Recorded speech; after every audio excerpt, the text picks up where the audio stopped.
Hola, ¿qué tal? ¿Cómo están? Mi nombre es Eduardo Flores y esto es Texto y Teología. El día de hoy vamos a hablar acerca de un tema muy bonito, muy interesante. Vamos a conocer más de cerca cuál es el texto que está detrás de la Reina Valera. Vamos a ver cuál es su historia, de dónde proviene, cuál es su origen, cómo fue madurando, cómo fue cambiando con el tiempo, cómo se fue estableciendo. Y entonces este video está dividido en tres partes. Primero vamos a hablar acerca de 5 editores del Textus Receptus. Luego de Cipriano, sí, correcto, de Casiodoro de Reina y Cipriano de Valera, de su traducción basada al español del texto recibido. Y para finalizar, vamos a tocar algunos puntos claves con respecto a la metodología que utilizó Erasmo, tanto los materiales como los métodos para llevar a cabo su edición del Nuevo Testamento griego llamado Textus Receptus. Así que espero que sea de bendición para todos ustedes. Así que bien, vamos a hablar acerca del Textus Receptus. Y todo comienza con este señor que se llama Erasmo de Rotterdam. Él nació en Países Bajos, llegó a ser ordenado como sacerdote católico en Países Bajos y después se trasladó a París. En la Universidad de París, él estudió teología porque se ganó una beca. Y ya para ese entonces en la Universidad de París tenían algunas pocas décadas de ya estaba el programa del idioma griego. Recuerden que en ese tiempo estaba en boga el renacentismo y entonces la idea era, la cosmovisión era que lo correcto era regresar a las fuentes. Y como el Nuevo Testamento fue escrito en griego y la Iglesia Católica en Europa Occidental básicamente lo tenía en latín como una traducción. Entonces a Erasmo le interesó mucho venir y publicar un texto griego del Nuevo Testamento. Entonces él en 1516, él publica este trabajo que se llama Novum Instrumentum Omne. Y esta es la primera edición. De hecho, es la primera edición publicada en imprenta en forma de libro, ya no en manuscrito, sino en forma de libro del Nuevo Testamento griego. Y entonces, él lo publica con dos columnas, una en griego y una en latín, el latín siendo la traducción del griego que él presenta. A él le interesaba presentar su traducción al latín para que la gente lo comparara con la Vulgata Latina. Sin embargo, a donde mayor impacto tuvo fue en su texto griego. Su primera edición entonces fue en 1516. Luego él hizo una revisión y como todas las primeras ediciones tienen errores ortográficos, errores de dedo, errores tipográficos. Entonces, él realizó unas 440 correcciones y lo publicó en una segunda edición en 1519. Pero en estas dos primeras ediciones no estaba la coma juánica. De hecho, Martín Lutero se basó en la segunda edición para hacer la traducción al alemán. Y resulta que, pues, en esa traducción no aparece la coma juanina. Sin embargo, las traducciones al inglés y al español fueron basadas en las ediciones después de 1519.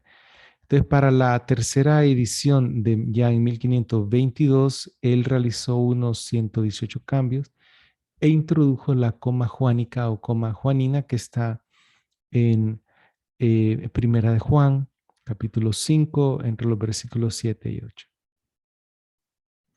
En su cuarta edición de 1527, él realizó 90 cambios en el libro del Apocalipsis y 20 cambios en otros lados. Es de mencionar que el libro del Apocalipsis, el texto que presenta Erasmo en el libro del Apocalipsis, es el talón de Aquiles de esta edición griega del Nuevo Testamento. Y más adelante nos vamos a dar cuenta por qué. Y en su quinta y última edición, un año antes de su fallecimiento, él publica su texto griego sin la Vulgata latina. Así que estas son las 5 ediciones de Erasmo de Rotterdam.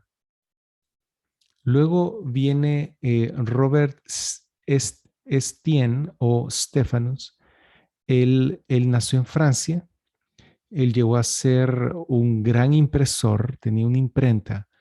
Su calidad de impresión era una calidad bien, bien fina. Era tan fina que el rey de Francia lo declaró su impresor, es decir, el impresor real para las lenguas griegas y después tácitamente para las hebreas también.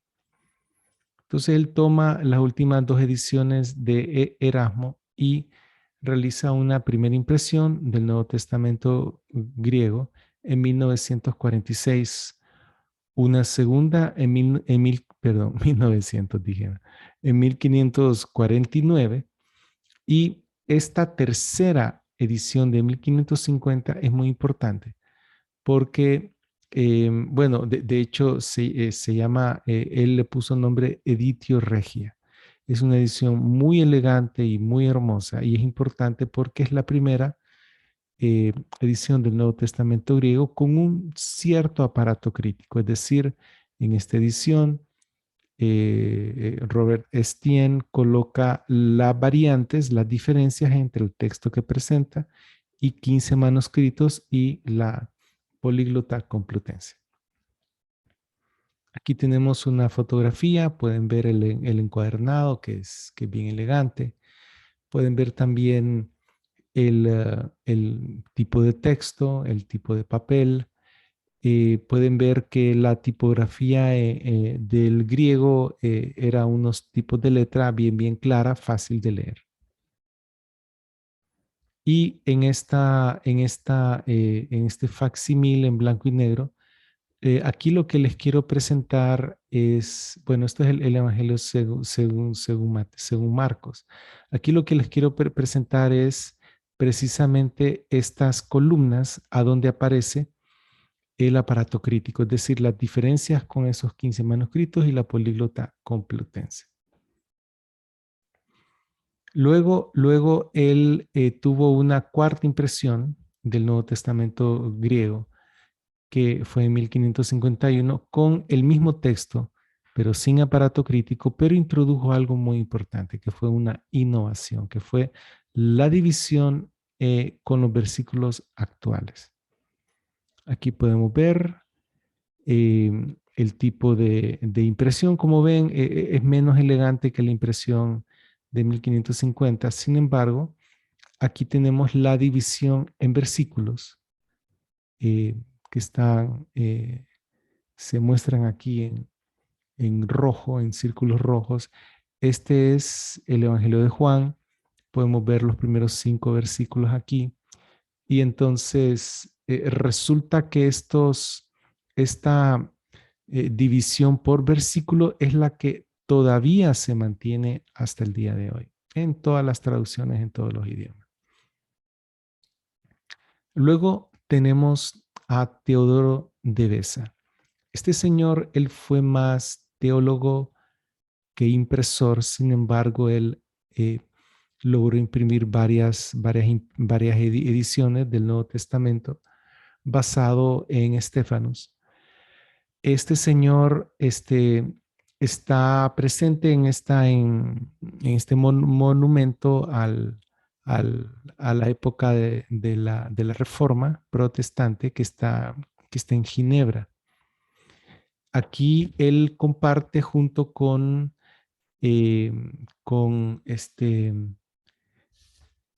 Guillaume Farel, que es el primero que aparece. Él fue el que convenció a Calvino, que es el segundo que aparece ahí, Juan Calvino, lo convenció a que se quedara en Ginebra y debido a eso desarrollaron entre los dos muy, muy fuertemente esa área del protestantismo ahí en Ginebra. Luego, con la muerte de Calvino, eh, Teodoro de Beza fue una figura muy, muy importante, que es la tercera estatua que aparece ahí. Y en la cuarta aparece Juan Knox, que él fue muy importante para la iglesia escocesa. Sin embargo, él, huyendo de la persecución, llegó a Ginebra. Así que esos cuatro personajes estuvieron en Ginebra. Y eh, es interesante que el libro que tiene Teodoro de Beza en esa estatua, el libro afuera dice Academia. Él publicó más de las cuatro ediciones que están aquí, que presento en la diapositiva. Publicó unas 8, unas 9, probablemente una décima, pero, pero fueron reimpresiones, realmente ediciones, ediciones se pueden hablar de 4. Su última edición en 1598 probablemente es la más conocida porque fue la que se cree que fue más utilizada por los traductores de la King James Version. Esta es entonces una fotografía. Aquí sale el Evangelio según Mateo. Y pueden ver que básicamente la mitad de la página son comentarios al pie de página. Entonces, de índole teológico, ¿verdad? Entonces, él hizo avanzar el conocimiento acerca de la Biblia, del Nuevo Testamento y de las doctrinas mucho. Aquí tenemos entonces eh, un, un acercamiento y lo que les quiero mostrar precisamente es que él sigue la nomenclatura en sus ediciones de la división de los versículos, eh, que fue una innovación de Robert Estienne, o mejor conocido como Stephanus. Luego tenemos a Bonaventura Elsevier, que fue uno de los 5 hijos que continuó con la imprenta que había comenzado Luis Elsevier. Y aparece aquí en esta diapositiva junto con Abraham Elsevier, que fue un sobrino de él. Casualmente murieron el mismo año, 1652, como a un mes de diferencia, pero era tío y sobrino. Y ese es el logo de su imprenta. Ellos fueron reconocidos como casi los mejores impresores en su tiempo y eran de Países Bajos. Ahora, ellos tomaron entonces las últimas ediciones de Teodoro de Beza para imprimir sus ediciones propias del Nuevo Testamento griego. La más conocida es la de 1633, porque el Textus Receptus toma nombre de esta edición, que casualmente está basada en Beza de 1565 con más o menos unos 50 cambios. Y esta edición de 1633 dice en su prefacio: Textum ergo aves nunc ab omnibus receptum. Ahí tenemos la palabra textum y abajo receptum. In quo nihil in mutatum aut corruptum damus. Y esto se puede traducir como, por tanto, tienen un texto que ahora ha sido recibido por todos, en el cual no tenemos nada alterado ni corrupto. Y esto habla mucho de la forma de pensar en el Renacimiento, que la idea era regresar a las fuentes y bueno, como este era el texto griego, claro, era un buen texto. Y tenemos para finalizar a Frederick Scrivener, que él, él en su edición no fue que trabajó tanto con manuscritos, sino que él es conocido por haber tomado la King James Version, eh, que fue y es la versión más importante al inglés del texto recibido. Y entonces él vino y la retro tradujo del inglés al griego y tenemos su edición, entiendo yo que es póstuma, de 1894. Y entonces con estos 5 editores cerramos el asunto de las ediciones griegas del Nuevo Testamento. llamadas como o conocidas como Textus Receptus. Como podemos ver, aquí hay unas 18 ediciones aproximadamente por diferentes personajes a través de la historia. ¿Qué tanto se diferencia la una de la otra? Probablemente 50 a 100 cambios, pienso que no más de 150. Sin embargo, cabe preguntar cuál edición del Textus Receptus es la correcta. Se podría abogar por la impresión de 1550 de Stephanus o por la de Beza de 1598 o por el griego utilizado en la King James Version. Ahora vamos a platicar acerca de estos dos señores, Casiodoro de Reina y Cipriano de Valera. Ellos tomaron, bueno, Casiodoro de Reina es conocido por haber publicado la primer Biblia completa en español, tanto Antiguo Testamento como Nuevo Testamento, basado en los idiomas originales, en el texto masorético para el Antiguo Testamento y en el texto griego de Erasmo, aunque tal vez el de Estefanos también, para el Nuevo Testamento. Entonces, claro, ya antes de Casiodoro de Reina existían traducciones al español del Antiguo Testamento. También existían traducciones al español del Nuevo Testamento. Sin embargo, él fue el primero en publicar en una sola obra ambos testamentos al español basados en los idiomas originales. Cipriano de Valera fue colega de Casiodoro de Reina. Cipriano de Valera tomó la traducción de Casiodoro de Reina, le hizo algunas modificaciones, entre 50 y 150, no estoy muy seguro, pero es muy pocas modificaciones. Y la publicó, ¿verdad? Em, el Casiodoro de Reina publicó su traducción del texto recibido en 1569 y Cipriano de Valera su revisión en 1602. Es interesante y no sé si logran ver a su izquierda que hay un oso tomando miel y a su derecha que hay un señor regando agua con un cántaro.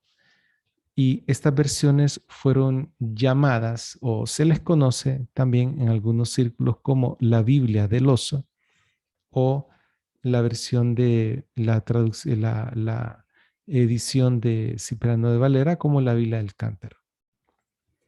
Y aquí tenemos en la Biblia del oso el Evangelio de Mateo. Y si pueden ver realmente, ¿hace cuánto tiempo fue publicado esto? Hace unos 400, 500 años.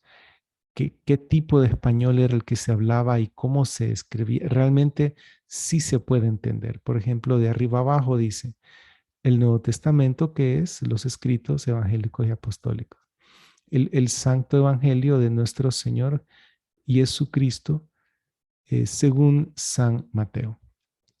La, la F de nuestro realmente no es una F, es una S.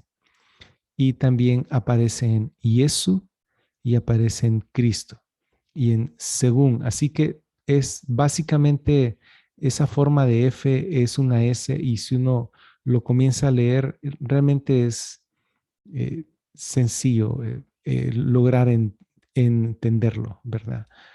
Eh, Aquí tenemos un acercamiento y podemos ver que Casiodoro de Reina no solo hizo la traducción y guardó también la división de versículos, por eso vemos que se apoyó también en Stefanos, sino que él viene y coloca, bueno, está el título del libro y para cada capítulo del Antiguo y el Nuevo Testamento él pone un resumen.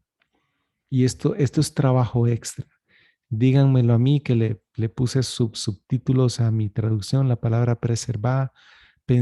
Cuando pensé que ya lo había terminado todo, se la presenté a mi hijo mayor y me dijo, papá, pero yo le entiendo mejor cuando hay subtítulos que lo orienten a uno. Oh my God, dije yo, me faltan los subtítulos.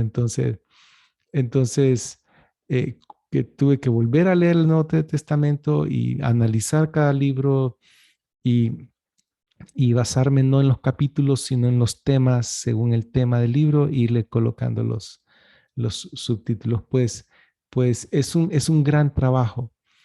Y no solo le puso un resumen a cada capítulo, sino que también aquí en el borde pone notas explicatorias y notas para ir hacia adelante o hacia atrás en cuanto a la referencia, ¿verdad? Sí que fue un gran trabajo. Él se tardó unos 11 a 12 años en realizar esto. Esta es entonces, este es un facsímil de la obra de Cipriano de Valera. Como ven, contiene básicamente los mismos elementos. ¿Verdad? El título, ahora quiero que veamos un poco más de cerca qué tanto se parecen la de Casero de Reina con la de Cipriano de Valera. Y vamos a leer aquí, perdón, este es, sí, el capítulo 1, versículo 19 en adelante. Dice precisamente acá, y Joseph, su marido, como era justo y no la quisiese infamar, quiso la dejar secretamente.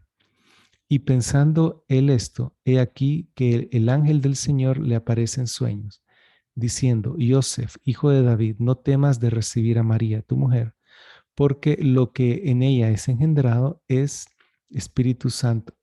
Lo que en ella es engendrado del Espíritu Santo es. Y vamos a leer la edición, la corrección, la revisada de Cipriano de Valera. Y Joseph, su marido, como era justo y no la quisiese infamar, quiso la dejar secretamente.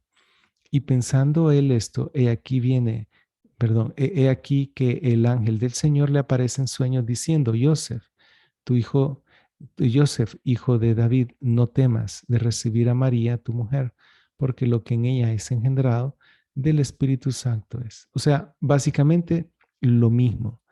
Y pueden ustedes ver aquí en esta diapositiva, pueden ver que son casi los mismos comentarios en el margen.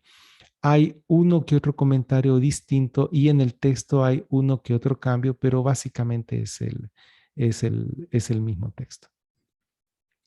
Y esto es lo que conocemos como Reina Valera. Y lo que está detrás de la Reina Valera es la base textual de la Reina Valera, precisamente es el Textus Receptus, que toma su nombre, como ya vimos, de la edición de los Elsevier en 1633, pero que viene desde antes con Teodoro de Beza, con Robert Steen, que es Stephanus, y con Erasmo de Rotterdam.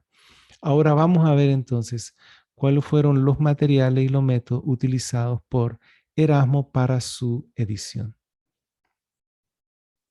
Resulta que el Textus Receptus está basado en manuscritos bizantinos, precisamente en 7 manuscritos bizantinos. Erasmo de Rotterdam solo tuvo a su disposición estos 7 manuscritos para su primera edición. Más adelante, Stefanus, como vimos, él menciona 15 manuscritos y le hace uno que otro cambio. Sin embargo, no se puede decir que está basado en los 15, realmente está basado en estos 7 manuscritos que tuvo Erasmo a su disposición. Eh, em, entonces aquí tenemos el manuscrito 1, el 214, el 2814, que es el único manuscrito que tenía el libro del Apocalipsis. El manuscrito 2, que tiene los evangelios. El manuscrito 2815, que tiene Hechos y las cartas paulinas. Todos estos manuscritos del siglo XII y bizantinos Tenemos el manuscrito 2816 que tiene las cartas paulinas, que es del siglo XV, el 2817 que también tiene las paulinas del siglo XII y el 817 que tiene los evangelios. Entonces, eh, Erasmo de Rotterdam tuvo a su disposición eh, unos 3 manuscritos de los evangelios, unos 2 del libro de Hechos, unos 4 de las cartas paulinas, probablemente unos, eh, de hecho, probablemente solo uno para las generales, no estoy muy seguro de eso, pero definitivamente solo uno para el libro del Apocalipsis. Y a este le faltaban los últimos 12 versículos, le falta la última página. Esta tabla es publicada por www.coms, ahí en la referencia que sale al pie de la diapositiva. Y hay 4 particularidades. Y esto hay que hablarlo con una mente fría, pues. Primero que hay una gran influencia de la Vulgata Latina en el texto recibido publicado por Erasmo. Segundo, hay lecturas que solo aparecen en manuscritos datados después de su publicación. Y ustedes pueden revisar en mis videos, tengo varios videos acerca del texto recibido versus el texto de la familia 35. Y pueden ver, yo comento esto muy, muy ampliamente. En tercer lugar, hay lecturas que no aparecen en ningún manuscrito griego. Al traducir el texto recibido al español, hay de las traducibles, de las variantes traducibles que no aparecen en ningún manuscrito griego, yo conté al traducir el texto de la familia 35 y al compararlo con el texto Receptus, 88. 88 lecturas que no aparecen en ningún manuscrito griego y 82 de estas están en el libro del Apocalipsis. Por eso les digo que hay ciertas dudas, que es el cuarto punto, hay ciertas dudas en el libro del Apocalipsis porque está basado en un solo manuscrito y porque este libro contiene 82 de las 88 lecturas traducibles que no aparecen en ningún manuscrito griego. Las otras 8, creo que una es en una de las cartas de Pablo y creo que las otras 7 son en el libro de Hechos. Sin embargo, no es un mal texto. Y aquí tal vez pueda recibir alguna crítica. Sin embargo, el texto recibido es un buen texto. De ese texto se nutrió la iglesia occidental, tanto católica como protestante. Bueno, la iglesia occidental protestante básicamente, porque la católica nunca se basó en el texto recibido para, para su texto del Nuevo Testamento. La católica usó la Vulgata latina, ya en el siglo XX comenzó a usar versiones del texto crítico y ya después del Concilio Vaticano II, que ahí se pusieron de acuerdo los católicos, formaron alianza con los protestantes de Europa, del viejo mundo, y entonces entre los dos comenzaron a producir las versiones de Sociedad Bíblica Unidas y Nestlé Aland. Entonces, los católicos pasaron de la Vulgata latina al texto crítico. Entonces, ellos nunca utilizaron ni siquiera el texto producido en España eh, por que se llama la políglota complutense. Ni siquiera utilizaron la políglota complutense como su texto base para las traducciones, ni tampoco el texto recibido. Sin embargo, es el texto de la Reforma y es un buen texto. Es un buen texto. De él nos hemos nutrido todos los hispanohablantes por décadas, antes que aparecieran todas estas eh, traducciones modernas basadas en el texto crítico, ¿verdad? Entonces, aquí tenemos la ficha del Textus Receptus, ¿verdad? Que comenzó en 1516. Está basado solo en 7 manuscritos bizantinos. Es un buen texto a pesar de tener influencia de la Vulgata, que sus lecturas solo aparecen, que tiene lecturas que aparecen en manuscritos datados después de su publicación, que tiene lecturas que no aparecen en ningún manuscrito griego y que hay dudas en el libro del Apocalipsis. Y esta es base para las traducciones Reina Valera. Bien, esto ha sido Texto y Teología. Si les gustó el video, denle like, suscríbanse y ya saben que estamos para servirles. Eh, Estos temas que tienen que ver con las ediciones griegas del Nuevo Testamento. Bueno, hay personas que defienden una u otra postura a capa y a espada. Mi interés ahorita en particular es presentarles la evidencia para que ustedes vean, para que ustedes comprendan, puedan criticar algunas posturas, ya sea por un bando de los críticos textuales como por otro bando los defensores del texto recibido. No es un texto completamente perfecto, como pueden ver, tiene sus deficiencias, tiene su historia, tiene su impacto. Y bueno, entonces, con esta serie que acabamos de comenzar de ediciones del Nuevo Testamento griego, esta es una de las 7. Más adelante vamos a hablar de la políglota complutense, después vamos a hablar del el texto de la Iglesia Ortodoxa griega, que es un texto importante. Y vamos a seguir hablando del texto crítico, del texto mayoritario de Hodges y Farstad, del texto según la prioridad bizantina de Robinson y Pierpont. Y para finalizar, vamos a hablar del texto bizantino según los manuscritos de la familia 35. Así que espero que esto no sea mucha información. Les pido que repasen el video varias veces. Cualquier error me lo notifican, cualquier tipo de comentario. Voy a estar al pendiente para responderlo a tiempo.